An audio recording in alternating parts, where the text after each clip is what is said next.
One of my favourite stories, a story which moves up and down the west coasts of Ireland and Scotland and the North Atlantic coastlines, is that of the selkie. This mythical being who, on the night when the moon is full, can emerge from the water and leave off their seal skin and dance on the earth in human form.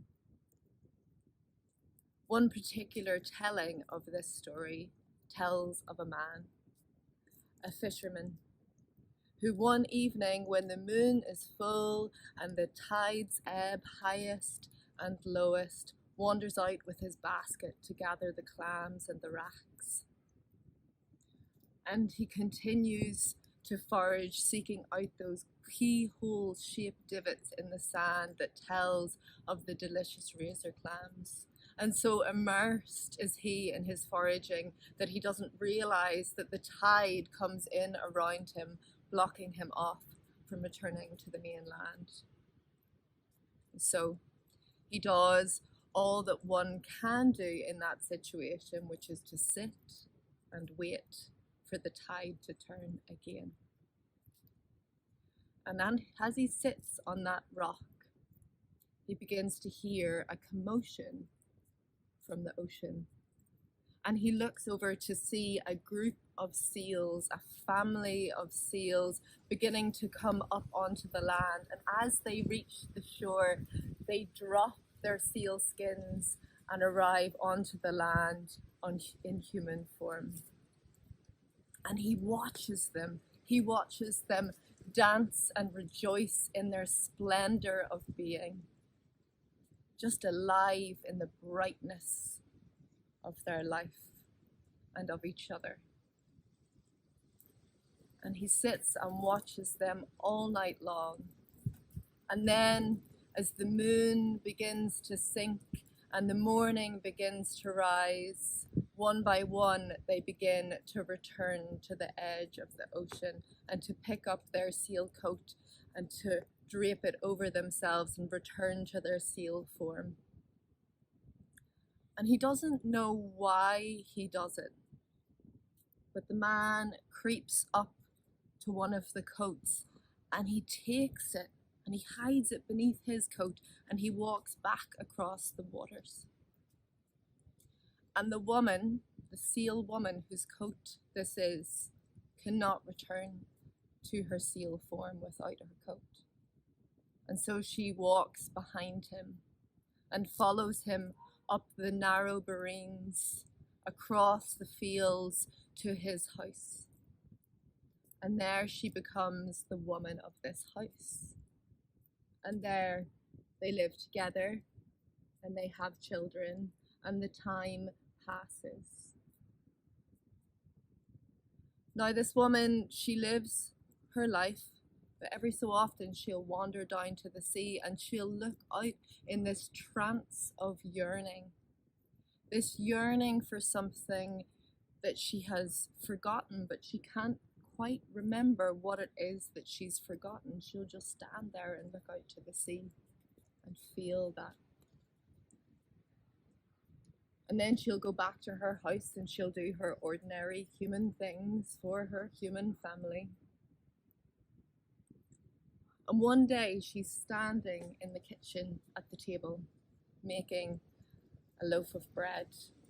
And as she shapes and molds the dough, a drop of seal oil falls down from the rafters above her head. And it falls on the table. For that night when her husband had come home with this sealskin hidden in his coat, he had hidden it up in the thatch of the house. And she picks up this seal oil on her finger and she puts it into her mouth. And in that moment, she remembers. She remembers to her past life as a seal. She remembers her sealness and her family of seals who live beneath the ocean. And so she, on that night where her husband was away, goes out to the back shed and she takes out a ladder and she puts it against the house and she climbs up the ladder and removes her seal coat from the thatch. And she carries it with her to the edge of the sea again, this time carrying her skin, and she drapes it over herself, resuming her seal form. And she swims below the waves and joins her seal family once again.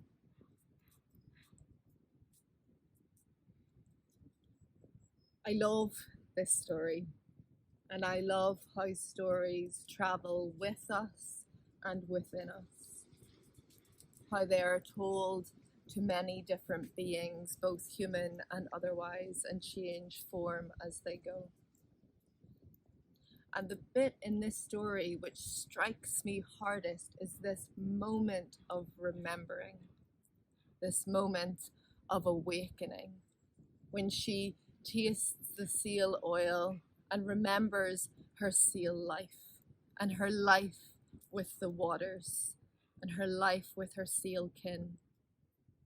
Remembering that time where she felt fully alive and swimming in the immersive waters of her soul's true purpose. This is my humble offering to the earth, to embody and to offer a drop of that seal oil so that we may come home fully to ourselves and remember ourselves as the earth embodied.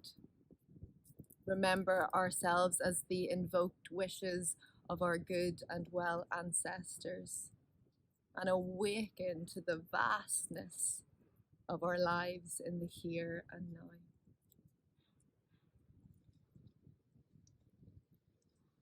In 2017, I began this Aktra, this Imrav, this mythical journey across land and sea, when I wove a currach, a small skin boat of cowhide and woven hazel and willow with a group of friends in the west of Ireland.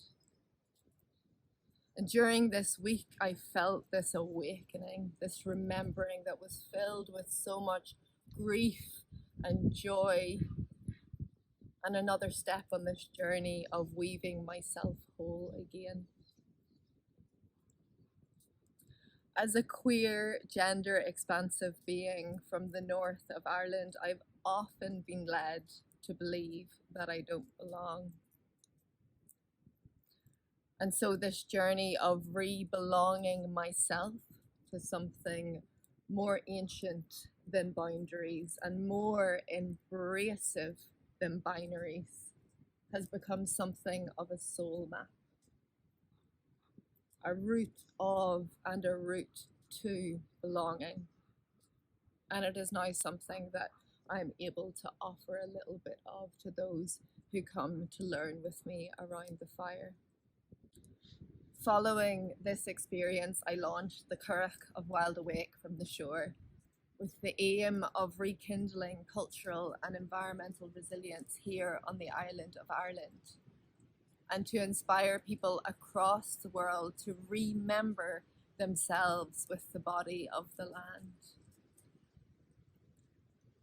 My work also seeks to encourage people to do the often difficult work of untangling the threads of colonization, which have and continue to dismember us from the land and our ancestral lifeways, which restore and nourish us. For me, this is a time to remember ourselves, who we are and where we have come from.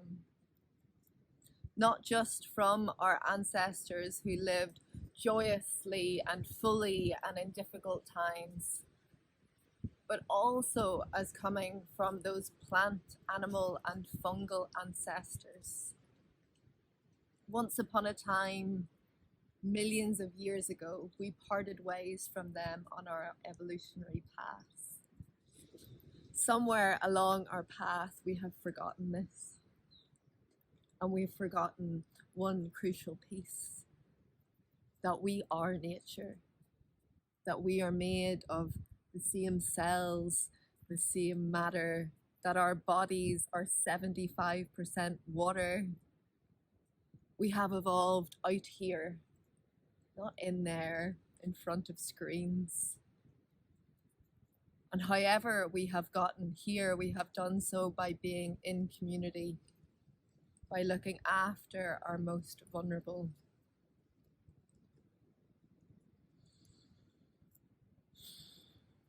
And by looking after this place that we call home. So in a world structured to divide us, how can we rebuild and maintain these connections? One of the most powerful practices of belonging for me has been that of tracking. So tracking and trailing the lives of another being. Tracking invites me into those spaces between. It invites me into a liminal place where I can pick up the thread of another being and enter into a dialogue across space and time. It brings me back into awareness of myself and back into my awareness of my wider web of relationships. And it is that stepping into that knowing that it is not just my story that takes center stage. Indeed, it is not even the human story that takes center stage. That there are stories playing out around us all of the time that we cross over, that we meet, that we interact with. It invites us into the realms of mystery and soul, in what poet David Whyte calls the largest conversation that we can have with the world. And tracking extends beyond just tracking mammals or birds. It is what So Sinopoulos Lloyd of Queer in Nature says. It is not just a way of seeing how things are connected. It is a discipline that redefines and expands what connection and relationship even is. Tracking is learning to read a language of leaf and moss, of riverbank and otter, of seeds and ancestors. It's the kind of news I want to wake up and read every morning. And it's not just about skills, it never was.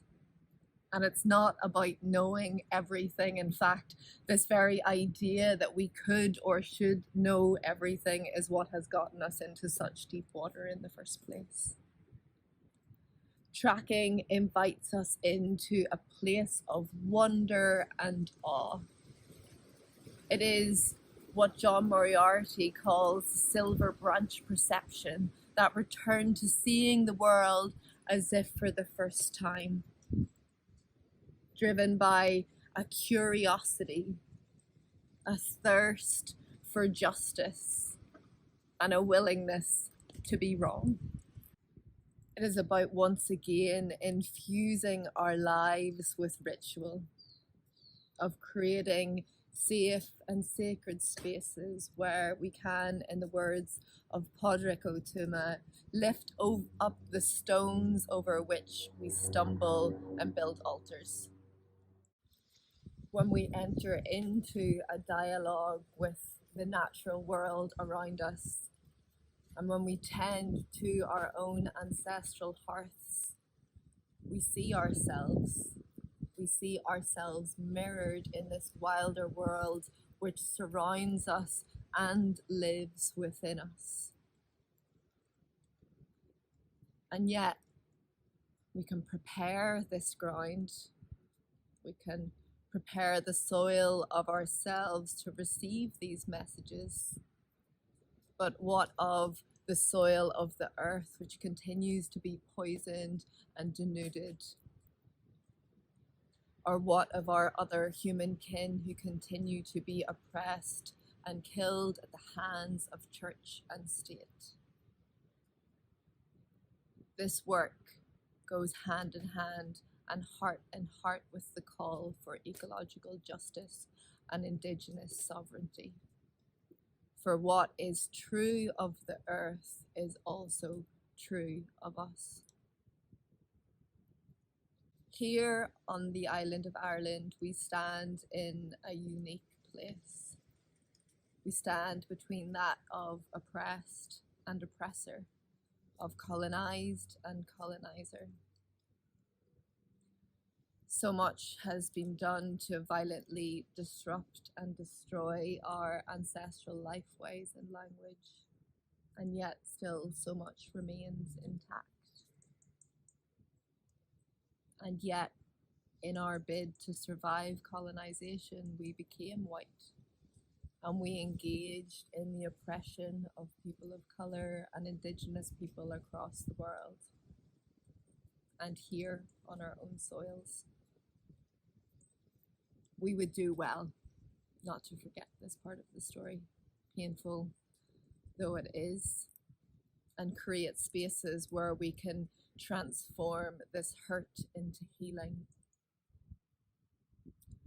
And as we come back to our roots, wherever we find ourselves on this earth, in this time of collapse, let's not forget to challenge the root causes of the systems of oppression which have led to climate change. And so, if and when we choose to do so, to breathe new life into the tinder of our own lives, let us not forget that this remembering can take multiple lifetimes. It is the work of patience and dedication and trust. And as we continue on this journey, let us learn from the parts of ourselves which begin to soften. Not soften to be defeated, but soften to be transformed. Just as a deer's hide can soften, can be transformed from something messy and uncomfortable with the willingness of a human hand into something beautiful and warm, and something which gives us shelter. There is an Irish saying, "Ar scach a ciala a bhara nadine." It is in the shelter of each other that people live. So much has occurred and been intentionally inflicted to dismember us from our traditions and from the land. May we be patient towards ourselves as we remember ourselves as those who know that our rivers have their source in the other world, as those who arrived here on skin boats across 9 waves, and who proclaimed, in the words of Amergin, our oneness with the natural world. Am gwych ymyr, I am wind on sea. Am tawn threaten, I am ocean wave. Am fum mara, I am roar of sea. Am shag and all, I am hawk on cliff. Let us speak and remember the sacredness of transgressing boundaries and binaries. Let us speak and remember that our bodies will return once again to the earth to intermingle with fungi and with stars. Let us speak and remember that we were made for these times, and that we are the deepest dream of the earth unfolding. Let us listen and remember our seal selves, our furred selves, our feathered selves and our guild selves. May we invoke again our power to bless and bless the longing that has brought you here. Gur mila mila mágah. Thank you so much.